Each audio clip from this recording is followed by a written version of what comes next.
Ministère de l'Éducation nationale, Centre international d'études pédagogiques, Test de connaissance du français, TCF. Partie 1. Compréhension orale. Dans cette partie du test, vous allez montrer votre compréhension du français parlé dans des situations de la vie quotidienne ou du monde professionnel, tel qu'on peut l'entendre en France ou dans un pays francophone. Consignes générales. Lisez attentivement les consignes écrites sur votre livret. Avant chaque document sonore, vous entendrez le signal sonore. Attention, vous n'entendrez ces documents sonores et les questions qu'une seule fois. Alors écoutez bien. Gérez bien votre temps. Cette partie dure 35 minutes. Vous devez choisir une seule réponse, A, B, C ou D, et cocher une seule case. Nous commençons. Écoutez les 4 propositions. Choisissez celle qui correspond à l'image. Regardez l'image 1. A. Ce pantalon me va. B. Je mets quelle cravate? C. Où est ma chemise? D. Tu aimes ce pull?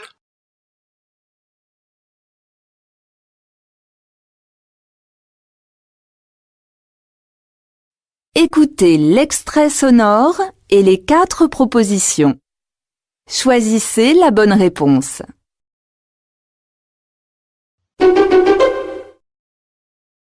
Question 2. Salut Elsa, tu viens prendre un café avec moi? A. D'accord. Bonne soirée. B.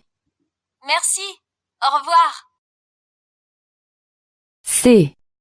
Oui, avec plaisir. D. Très bien. À demain.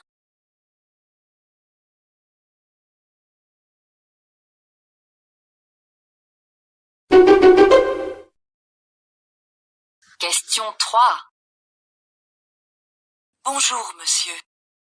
Je suis perdu. Où est le restaurant des 3 bornes? A. Bonjour. Oui, je vais bien. B. C'est très facile. C'est à côté. C. Donnez-moi le plat du jour. D. C'est très bon.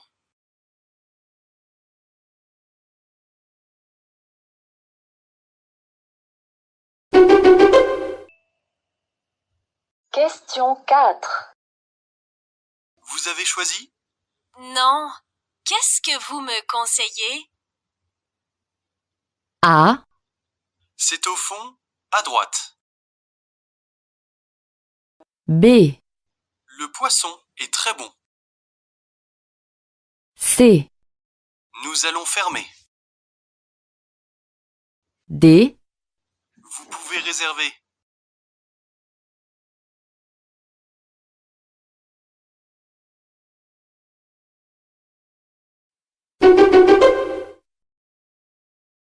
Question 5. Ce film est vraiment ennuyeux. On s'en va? A. Attends, ça vient juste de commencer. B. C'est vrai, j'aime bien cette salle. C. D'accord, approchons-nous de l'écran. D. Non, les acteurs sont peu connus.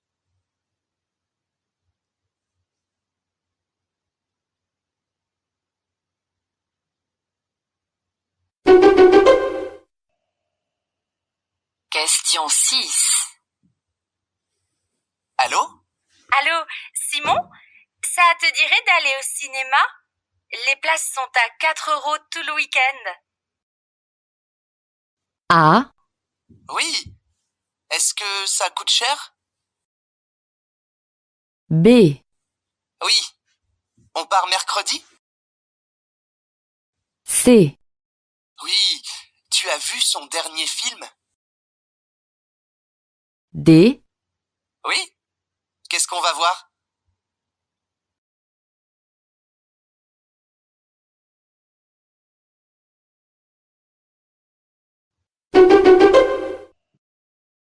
Question 7. À quelle heure as-tu rendez-vous? A, À tout de suite. B, C'est très rapide.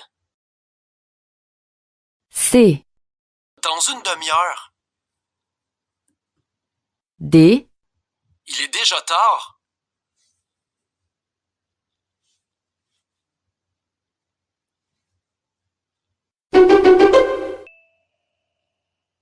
Question 8. Bonjour. C'est ici pour visiter l'appartement? Non, monsieur, ce n'est pas ici. A, Pardon, j'ai déménagé. B, Pardon, j'ai fait une erreur. C, Pardon, j'ai perdu les clés. D, Pardon, je vais revenir demain.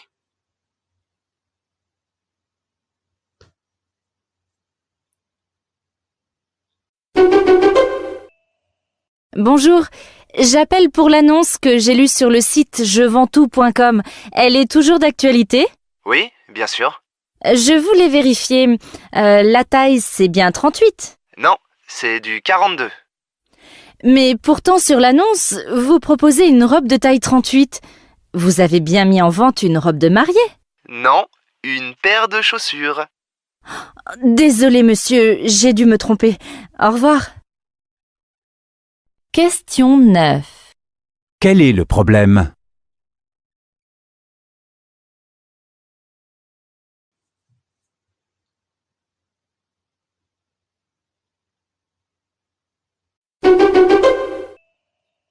Question 10.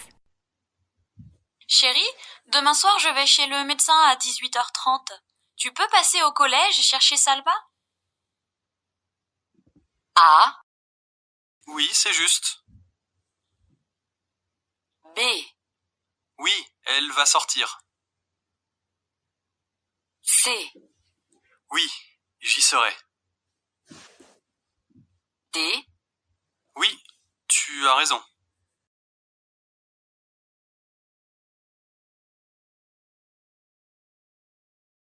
Écoutez le document sonore et la question. Choisissez la bonne réponse.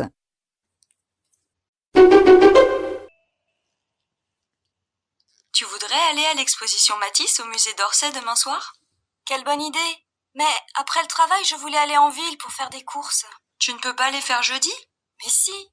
Alors d'accord pour l'exposition. Et après on dînera chez moi. question 11. Que vont faire ses amis le mercredi soir?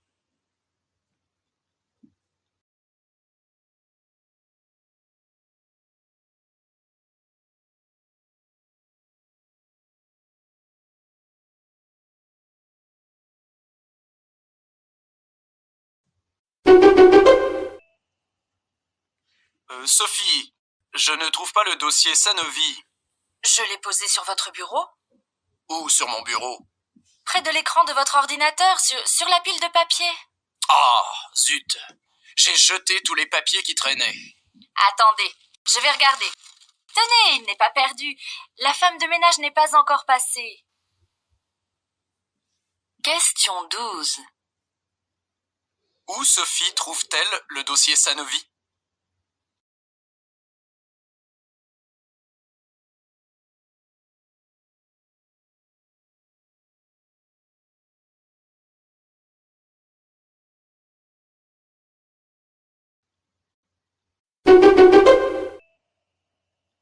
Soyez Soyez les bienvenus dans notre bus à destination de Paris-Bercy.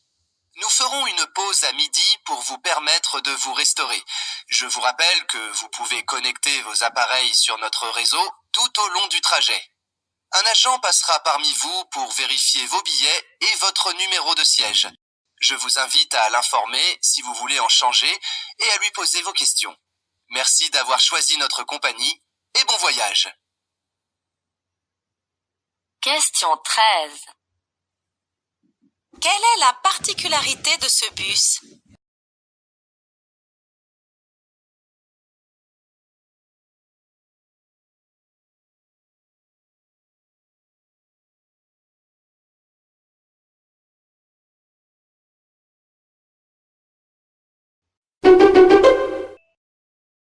Votre association Génération Médiateur réunit en cette fin de semaine près de 150 jeunes médiateurs à la Grande Arche de la Défense. Ils sont collégiens, lycéens ou étudiants, mais qu'est-ce qu'un médiateur? À quoi sert-il dans un collège-lycée? C'est un jeune qui a suivi une formation particulière. Il est ensuite au service de ses camarades dans son établissement. Il peut intervenir si ses camarades le lui demandent, ou bien il propose lui-même son aide quand il y a des copains qui sont en conflit, qui connaissent une rivalité. Souvent, le médiateur va pouvoir intervenir avant que le conflit ne se mette à dégénérer et à se transformer en violence. Question 14. Quel est le sujet de cette interview?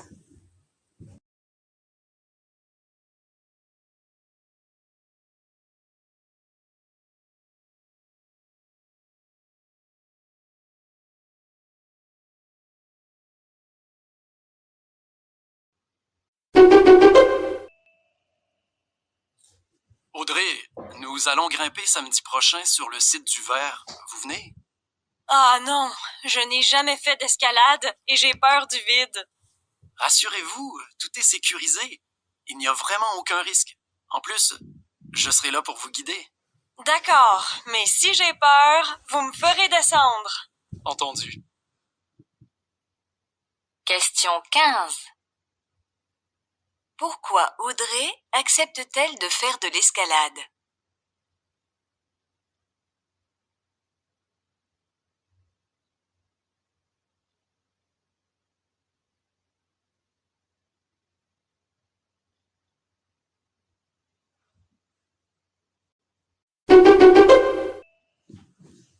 Salut Annie. Tu manges à la cantine aujourd'hui? Non, je n'y vais plus. Vraiment? Mais pourquoi? En fait, on nous sert des frites chaque semaine. Non pas que ça me déplaît, au contraire, j'aime plutôt ça. Mais j'aimerais vraiment qu'ils nous proposent une alimentation plus variée. On a plusieurs choix d'entrée, de dessert, et ça c'est pas mal, mais c'est le plat principal. Si on n'a pas de frites, on a du riz ou des pâtes. Je voudrais éviter de manger trop gras. Je ne suis pas complexée par mon poids, mais il faut faire attention. Rien qu'en mangeant à la cantine, j'ai pris 2 kilos depuis le début de l'année. Question 16. Pourquoi Annie refuse-t-elle d'aller à la cantine?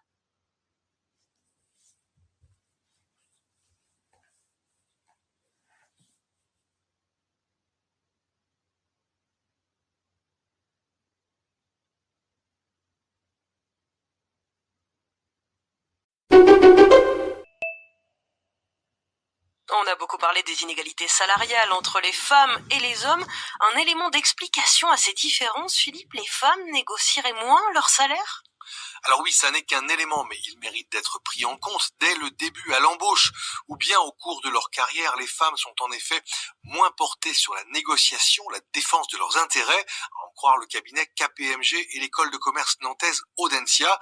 Ainsi, dès l'entretien d'embauche, seuls 34% des femmes osent négocier leur salaire, alors que 41% des hommes n'hésitent pas à le faire. 7 points de différence, un écart qui se réduit un peu au fil du temps, mais qui subsiste plus tard dans la carrière. Question 17. Qu'explique explique l'intervenant à propos des femmes par rapport aux hommes.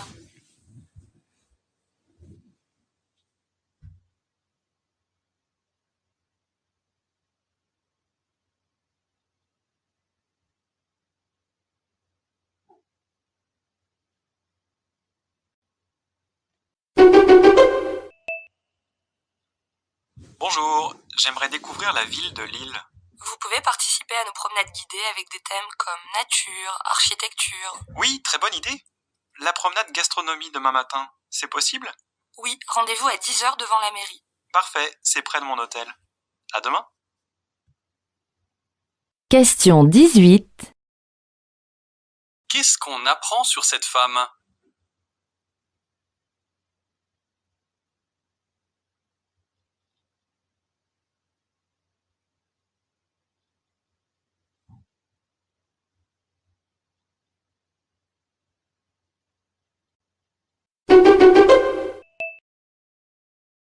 Alors, Julie, ce week-end à la montagne, c'était comment? Ouf! On est parti samedi matin très tôt. On est arrivé à destination après 6 heures de route et on a dû chercher la maison pendant une demi-heure. Mais cette maison, elle était sympa au moins? Bof, elle était trop petite. Le chauffage ne marchait pas bien et on a mal dormi. Mais les paysages étaient magnifiques. On a fait de grandes promenades avant de rentrer. Question 19. Qu'est-ce que Julie a aimé ce week-end?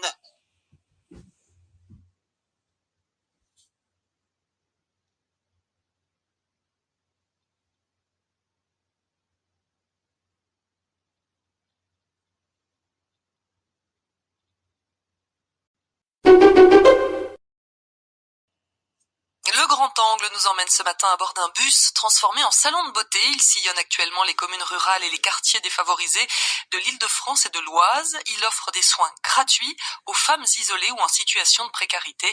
Reportage de Yann Gallic à la Ferté-sous-Jouarre en Seine-et-Marne.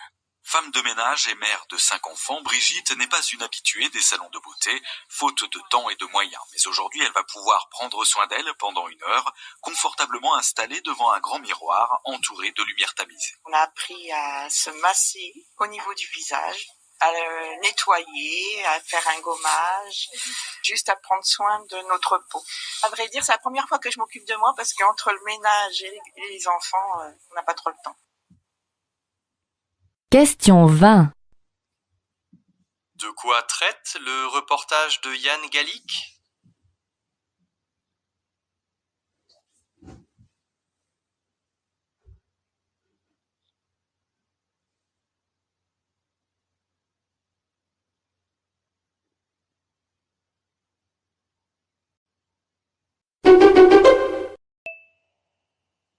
Allô, bonjour. Je suis Madame Leroy. J'ai passé une commande de vêtements par téléphone il y a 10 jours avec une livraison à domicile. Et pourtant, rien n'est arrivé pour l'instant. Donnez-moi votre numéro client Blanche Maison, s'il vous plaît. Je vais vérifier. En effet, la livraison n'a pas été faite. La neige a interrompu le trafic. Le transporteur ne pourra vous livrer que demain. Question 21. Pourquoi y a-t-il un retard de livraison?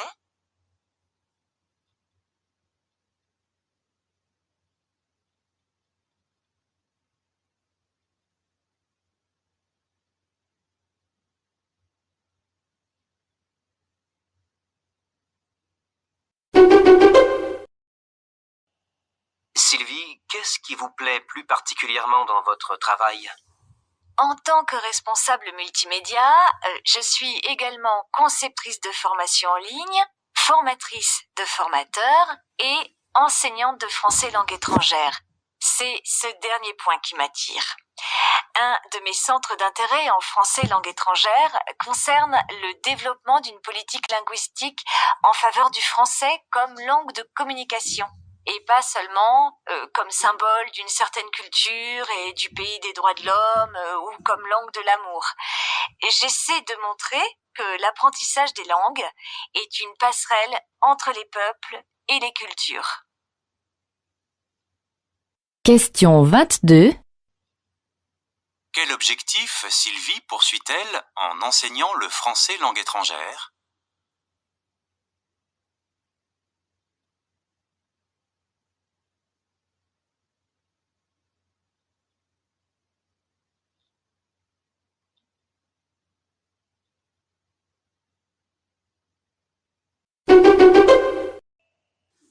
Le sport aurait commencé, d'après les anthropologues, d'après les historiens, d'après les archéologues, quand la chasse est devenue un sport. C'est-à-dire quand on a cessé de chasser pour se nourrir et chasser pour le loisir, chasser pour le symbolique. Le meilleur chasseur, c'est celui qui va devenir le chef du village. Celui qui rapporte le plus de têtes d'animal, c'est le plus fort physiquement, donc il s'impose symboliquement. Donc le lien entre la chasse et la guerre est direct. Parce que si on fait encore un autre lien, celui qui est un bon chasseur va être un bon guerrier. Question 23. D'après cet intervenant, à quoi peut prétendre le meilleur chasseur d'une communauté?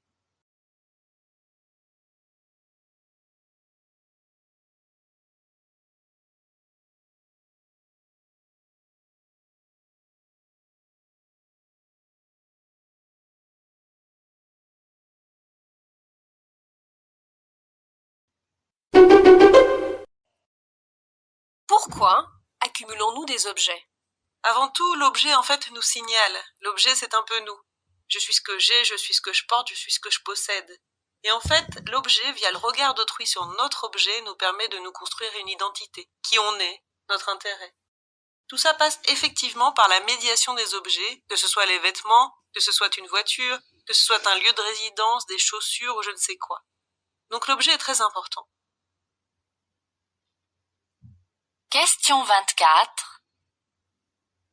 Selon l'intervenante, pourquoi accumulons-nous des objets?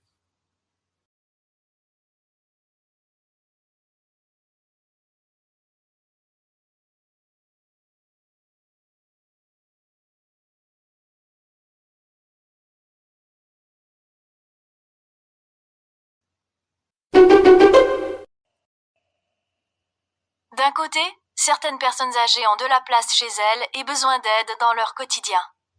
D'un autre côté, certains jeunes ont du temps libre et cherchent à se loger. Alors, on en reste là ou on trouve une solution? L'association de l'Or, à Rennes, favorise la cohabitation entre personnes âgées et jeunes défavorisés. Si vous voulez soutenir ce type de solution, rendez-vous sur fondationdefrance.org. Question 25.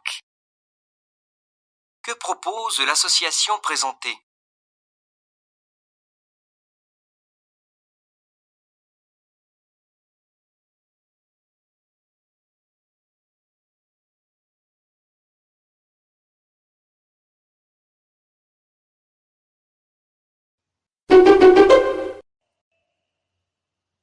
Ces nouvelles technologies, la présence d'Internet, a un effet certain sur une redéfinition de la relation des personnes à autrui, comment la vie de tous les jours se structure. Prenons un exemple, on est dans le métro, on est dans l'autobus, on peut être à la même place, on partage le même trajet pendant 30 minutes et on n'a aucune connaissance de qui est autour de nous, on n'a aucune conscience de ce qui se passe, on peut être complètement hypnotisé par ce petit outil technologique qui est le téléphone ou la tablette, etc. On peut être beaucoup plus connecté avec quelqu'un qui est à 10 000 km de nous, en présence physique, que quelqu'un qui est assis à côté de nous, sur le siège juste à côté. Question 26. Sur quoi portent les réflexions de la personne interviewée?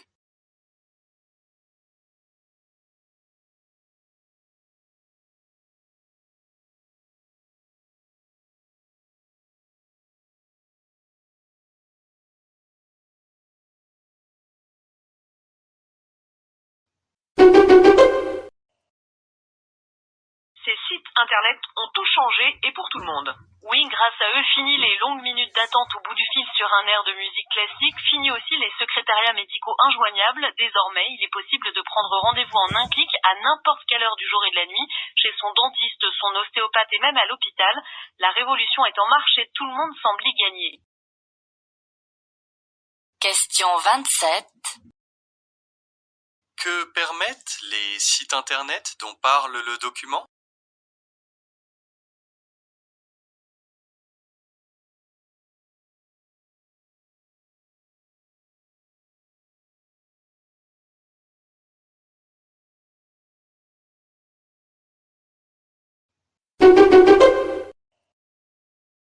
Je pense que le chef de département a raison.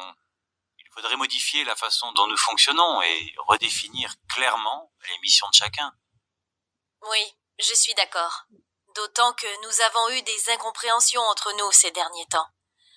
D'après moi, elles sont directement liées au fait que personne ne sait précisément où commence son rôle et surtout où il s'arrête dans le projet.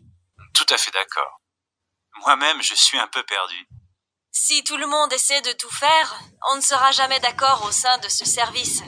Sans compter que ça ne nous fait pas gagner de temps. Alors, mettons ça à l'ordre de la réunion d'équipe de demain. Question 28. Quel est l'objet de la discussion?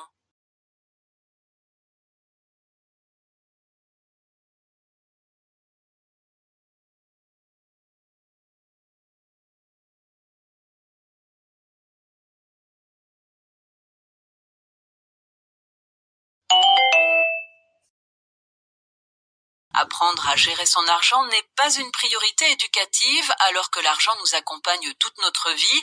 Construire un budget, ça s'apprend, mais trop souvent le sujet est considéré tabou par les adultes, donc pas question d'en parler avec les enfants. Dans la sphère de l'école, aucune séance de travail n'est dédiée à cette question. Pourtant, chacun est concerné dans sa vie professionnelle et personnelle par les principales notions que sont les coûts, les crédits, les prêts, les taux d'intérêt, l'endettement, l'économie à l'échelle de l'individu. Voilà un domaine qui touche chaque Français sans que jamais celui-ci y soit vraiment initié. Question 29. Que dénonce cette journaliste?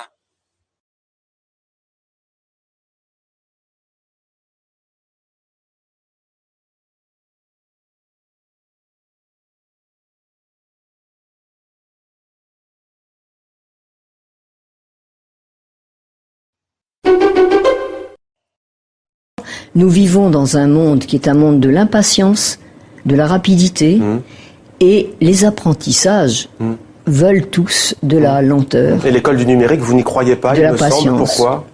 Si, bien sûr. Oui, je crois que l'école peut tout à fait s'ouvrir au numérique. Je crois que la lecture numérique est quelque chose de tout à fait particulier qui est surtout, dirigé vers l'utilité. On prélève un renseignement dans la lecture numérique, mais on ne s'approprie pas le texte, on ne se le met ni en bouche, ni en mémoire. Et c'est cela qui fait, je crois, le prix, la saveur des apprentissages. Question 30.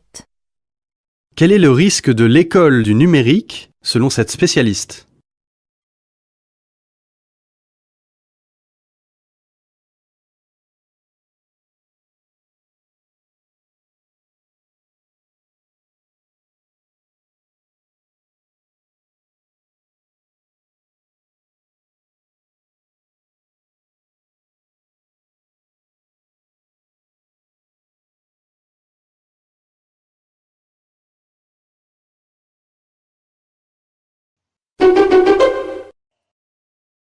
Dis, comment tu fais pour réviser ton anglais, toi? Surtout l'oral. J'ai beau apprendre des centaines de mots, faire des exercices, j'avance pas. Moi, j'ai un truc. Pour l'oral, pas de livre, pas de cassette. Le garçon qui a la chambre à côté de la mienne est anglais. Alors on s'invite pour le café 2 soirs par semaine et on parle moitié en anglais, moitié en français. Ah, mais c'est bien, ça! Et je pourrais venir aussi. D'accord. Mais tu viens avec une copine. À 4, c'est plus amusant. Question 31. Comment s'y prend l'étudiant pour réviser l'anglais?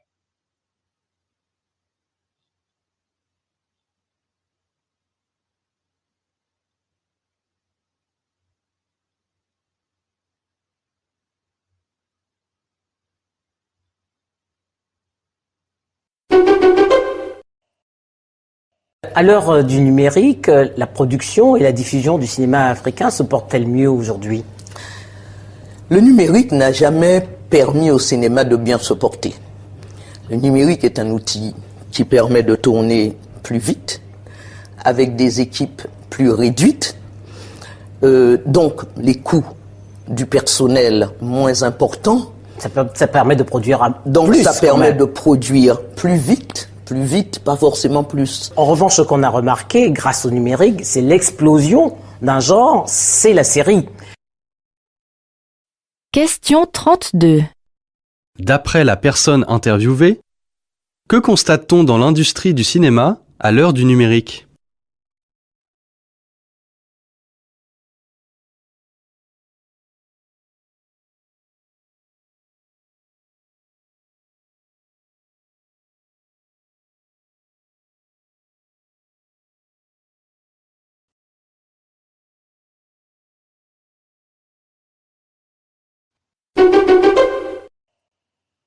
Les plus de 60 ans, ils sont près d'1 milliard sur la planète, 15 millions en France, et ce nombre a vocation à grossir. Aujourd'hui, les seniors, c'est 23% de la population française. Bientôt, ce sera 30%. Des seniors qui voyagent, qui consomment, qui s'équipent, des seniors dont la santé vacille aussi et qui entrent dans la dépendance. Un marché juteux pour les entreprises et un formidable gisement de croissance et d'emploi qui n'a pas échappé à Michel Delaunay, la ministre déléguée aux personnes âgées. Dans le secteur de l'aide à domicile, on considère qu'il faut 220 000 emplois de plus d'ici 2020. Incroyable. Aucun autre ministère ne peut proposer autant de champs de croissance. Question 33. Dans ce reportage, qu'apprend-on sur les seniors?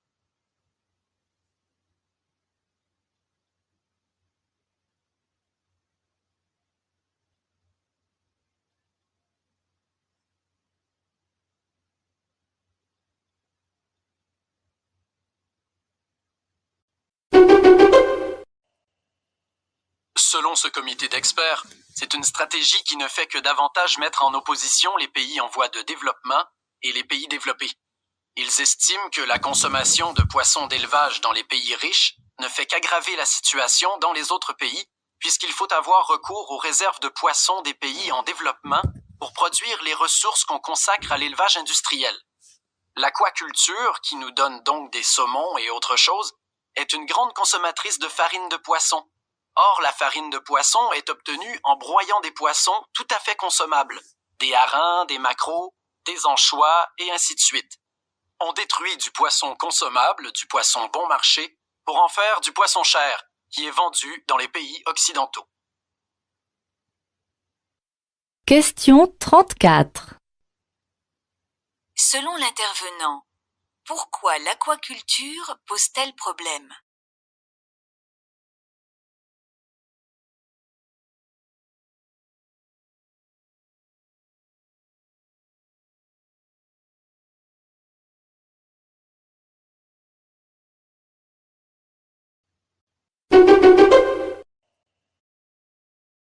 Tout d'abord, notre première illustration donc de sujet à propos des médias panafricains.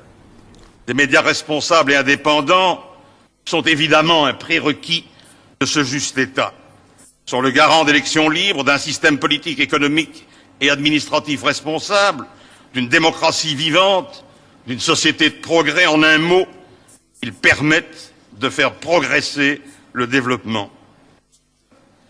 Je souhaite de toutes mes forces que ces travaux puissent nous conduire à l'élaboration d'une charte commune qui fixerait les droits et les devoirs d'une presse libre, garantie par des États de droit. Voilà, c'était donc Louis Michel, le commissaire européen au développement, lors d'une réunion en septembre dernier, même d'un sommet de l'Union africaine, et il s'exprimait à propos des médias. Question 35. Que pense Louis Michel des médias?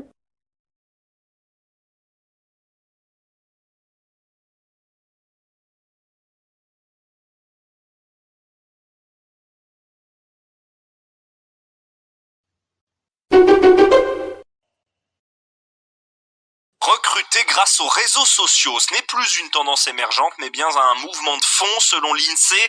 Et ça annonce, Philippe, de nouvelles façons d'embaucher.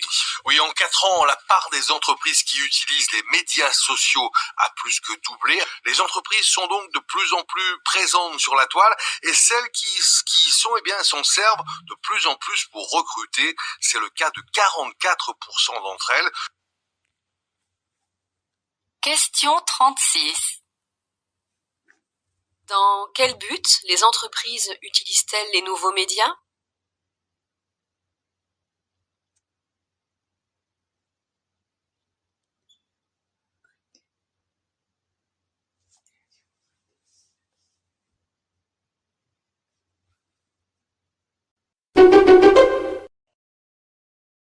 Les faits divers sont bien des faits, des événements, des choses qui arrivent, mais pourquoi diable sont-ils divers, ces faits? On peut les trouver monotones, toujours des meurtres, des accidents, des catastrophes, des séquestrations, et j'en passe. Des images choquent en tout cas de ce qui ne va pas dans notre société. En effet, alors qu'il arrive 100 000 choses heureuses et agréables, l'information s'attache à l'horrible et à l'imprévu. Les faits divers racontent l'horreur qui atteint quelques individus, mais qui masque les maladies d'une société tout entière. À leur donner tant d'importance sans les commenter, les médias contournent gaillardement les problèmes majeurs collectifs qui, eux, ne sont pas divers. À se demander si ces catastrophes si diverses ne sont pas mises en avant sans qu'on en tire aucune leçon, pour faire diversion, non pas pour divertir au sens de récréer, mais pour détourner de ce qui est plus général et plus important, les problèmes qui concernent des millions d'humains, mais qui paraissent en effet plus lointains. Question 37. Selon le chroniqueur, comment les médias utilisent-ils les faits divers ?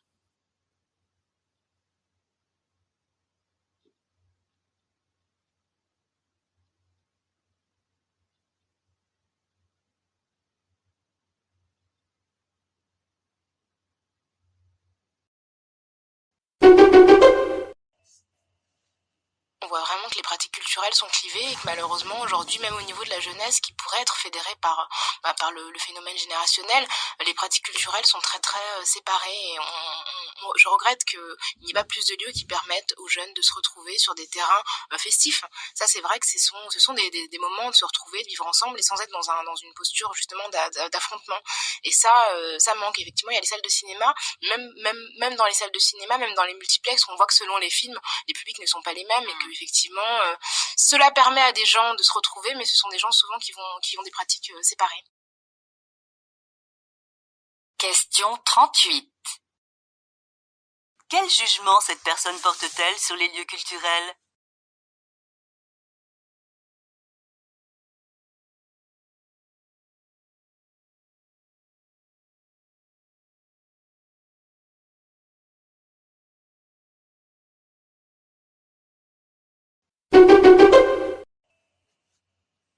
Enfant, à Beyrouth, c'était compliqué d'obtenir des BD. Rapidement, vous avez compris que vous ne pourriez pas vous procurer tout ce que vous souhaitiez lire et que donc il fallait vous créer vos propres personnages et votre imaginaire. Oui, ça c'est plus une question d'argent, d'argent de poche. Mais c'est là que ça bascule ou pas ? Oui, c'est-à-dire que je me dis, le meilleur moyen d'augmenter ma collection de bandes dessinées, c'est d'en fabriquer moi-même. Et donc, je prenais des papiers de cahiers scolaires, quadrillés. Puis j'agrafais ça à la fin et je faisais une couverture spécialement pour, et hop, j'avais un volume de plus dans ma collection sans avoir dépensé un centime.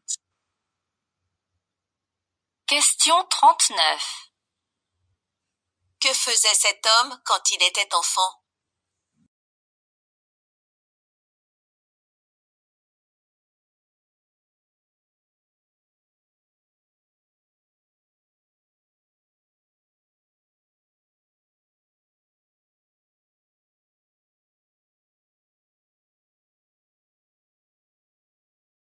La partie compréhension orale est terminée.